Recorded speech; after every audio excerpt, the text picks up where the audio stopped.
Welcome to the Almond Brief, brought to you by the team at Harris Wolf Almonds, your trusted source for the latest global almond market trends. Whether you're a grower or a buyer, we've got the insights that matter to you. The goal of this podcast is to deliver information in a clear, concise, and speedy manner. Don't forget to like and subscribe and hit that notification bell so you never miss an episode. If you have any questions or comments, drop them below. We love hearing from you. Without further delay, let's jump right in. Welcome back to the Almond Brief, brought to you by Harris Wolf Almonds. I'm Chase Higginbotham, here with Kevin Suze again. How's it going, Chase? Pretty good, Kev. How's it been? It's been good. Glad to be here. It's January position report time. So the report came out this morning. Got a quick turnaround on this podcast recording, and I think we can break down the numbers for the folks and see what that means going forward. Let's dive into it. All right. Well, we'll kick it off with the receipts. So far through the month of January, we're at 2.62 billion pounds. We're still trailing last year's receipts by 1.4%, and we received 115 million pounds in January. Factoring all that in, looking at the history over the last couple years, I think we're still staring at a 2.7 billion pound overall crop. How would that land in the industry, and any surprises there? Any shock? I think it's already landed in the industry. There's no more speculating on the crop size at this point. It's pretty much a 2.7, give or take, and that give or take is probably not enough to sway the needle one way or the other. So everyone's just accepted the 2.7, and that's what the market is trading off of. And now we're moving on. The good news, no real change from last month to this month. So that consistency is always good in the industry.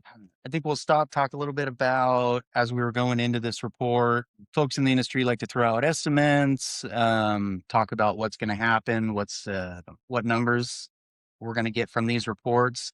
Do you want to share a little bit about what you've been hearing as you're talking to customers, other buyers, that kind of thing?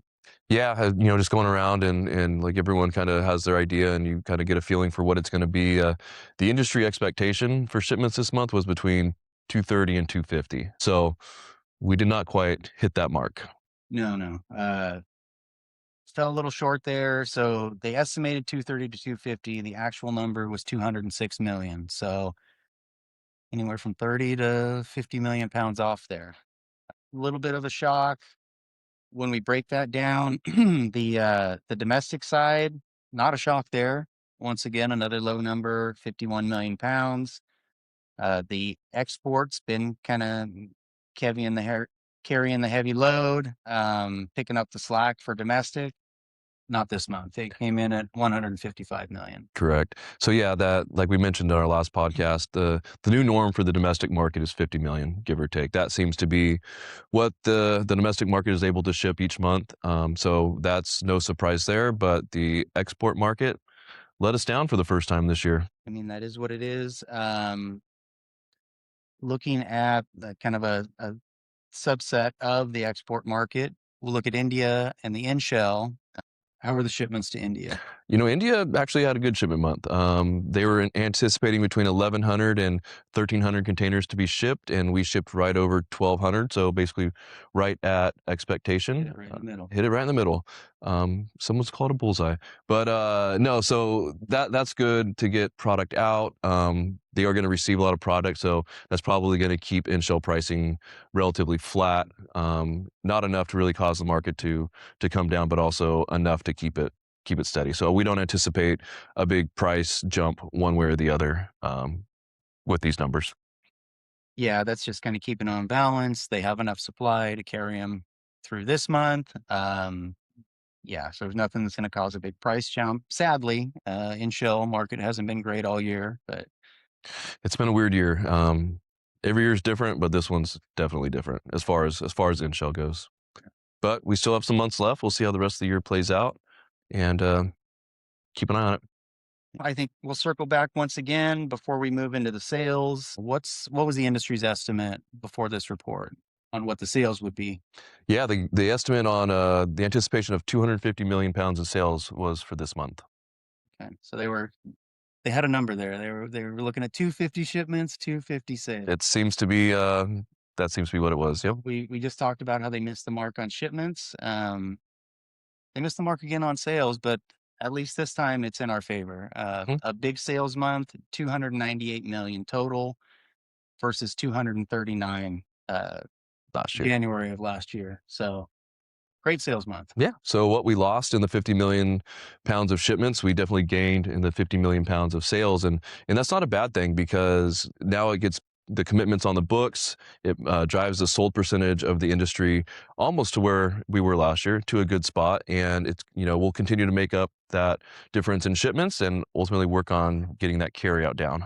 Yeah, this big sales month kind of tees everything up for some good shipping months Right. for the next month Yeah. or two. So the amount of sales that took place, in January and even the first part of now February, majority have been for prompt shipments, which means really close shipments, and then March shipments. So everything's nearby, and that's due to the buying habits of the buyers.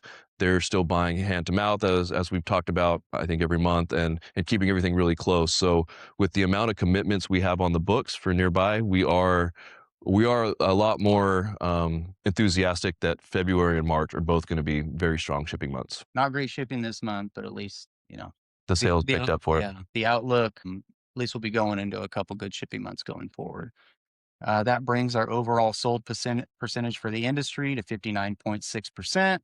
We're still trailing last year by about 1.5%, but this time last month it was quite a bit bigger, so It is. close the gap a little bit. We did. We did. No, very good there. I think we hit everything as far as the shipments and what was happening in this report.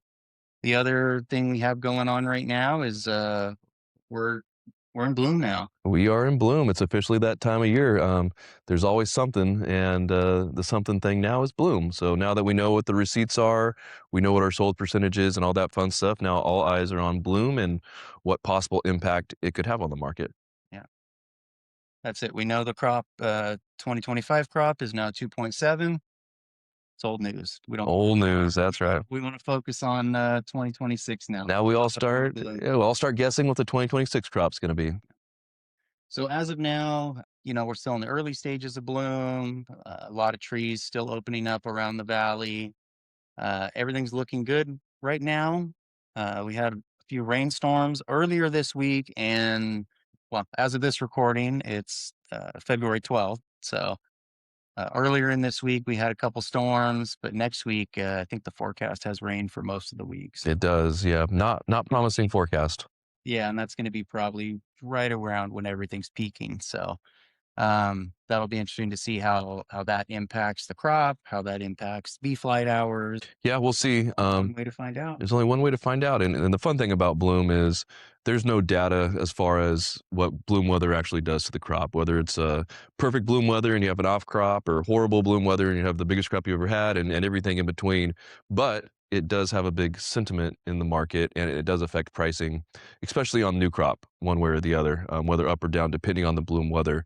So we haven't really started talking about 2026 crop pricing yet, but when those talks start to happen, the bloom weather that takes place over the next couple weeks will impact what those talks are around, and what the pricing ultimately starts out at. It's all going to be driven on the perception. I mean, as you mentioned, we've had years where it would be typically bad bloom weather and crop yields per acre were pretty good. And then we've had years with almost perfect bloom weather and yields are down. So there's just so many variables, so many other factors that go into almond farming. Yep. So So we'll see. We shall see. we'll see. Yeah, we'll have another position report coming out second week in March. So by that time, we'll be all the way through bloom. We'll have a better idea what happened, how everything looks, and the speculation can continue. And then the guesstimates start coming. That's it. Yeah. Yeah. Following that, we'll have the subjective estimate, and then followed by that, the independents. Yeah. The independent estimates will come out. And once again, no objective. No objective. So after the subjective estimate and the other estimates that are circulated throughout the industry, we really won't know until we get into past harvest and into holing and shelling, and we start seeing what the turnouts look like, and how it looks coming across the processors, the holers. I know. Feels like we just wrapped that up. We got to do it all over again. It's a never-ending cycle. It's like Groundhog Day. I know. Oh, well. That's why we're here. That's why we're here. That's right. So, all right. Well, Kevin, thank you for your time. Thank you for breaking down all these numbers, letting us know and letting the folks watching, how this impacts the market and what it means. Absolutely. Happy to be here, happy to do it, and we'll do it again next month. We'll see you next month then. See you next month. And thank you folks for watching. If you like what we're doing, like and subscribe. We're signing off. Thank you. Thanks, guys.